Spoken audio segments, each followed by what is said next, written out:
Friday, and today we have another grand iPop 3D release, Last Man on Earth. Arrayed here in all its deluxe packaging glory. These packages do sell out, so if you find them still in stock, you will want to spend the extra and get yourself one. Being an apocalyptic movie, there's junk strewn everywhere on these streets. And you know what? 3D loves junk. It loves laboratories. It loves rocks. It loves living rooms filled with trinkets. There are lots of things to see here that are perfect for 3D. And yeah, we do somewhat see them. However, the camera is rarely close enough to give the stereo an opportunity to come alive with all this stuff. Although the 3D conversion is excellent, I did not find the cinematography a good fit for stereo. It had a distant quality, frequently resembling a play filmed from the seats with an ever-present wall of space between the audience and subject. Though a real natively shot 3D movie from this era would probably adopt a similar style due to technical limitations of large 3D cameras.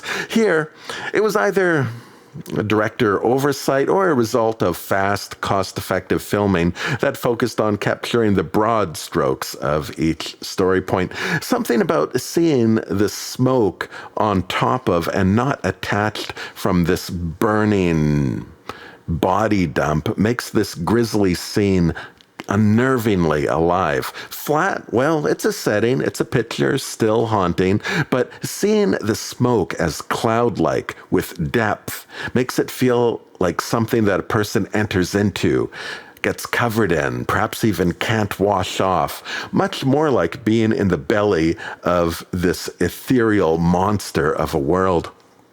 The vistas of this city also look terrific. It's the kind of look that I happen to love seeing in 3D. Others, though, may complain it makes the whole thing looks like a toy model setup, but I'm okay with toys. I am here to play. I enjoy this. Here is some real conversion magic. This mosquito netting is very effective, despite the impossibility of having two distinct images layered on top of each other. It seems that the stereo is applied, shall we say, projected onto the child, but with key details of the creases in the net added in to give a convincing illusion that there does exist two actual layers. Now, an expensive studio conversion might have just created a CGI net to layer over. This 3D conversion, though, is actually a bit more impressive and demonstrates that these economic conversions require something of a magician's eye to pull off effectively.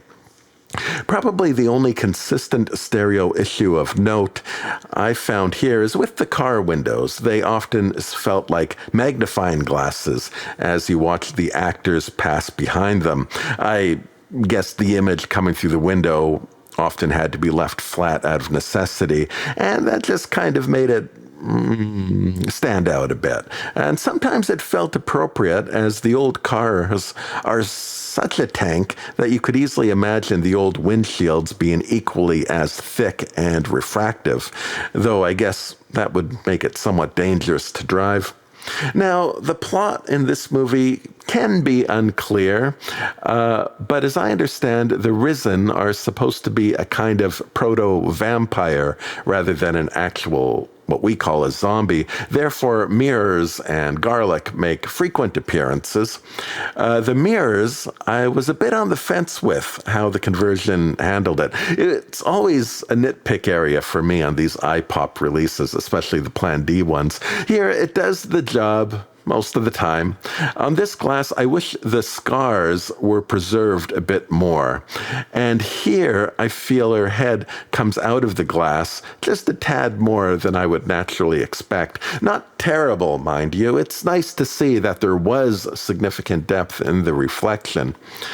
Now, Although not dealing with zombies per se, this movie apparently served as inspiration for the look and feel created on Night of the Living Dead, which itself has an upcoming iPop 3D Plan D release. Now, unlike Living Dead, Last Man on Earth isn't really an action movie. Anyone looking for violence will be sorely disappointed. This is stark.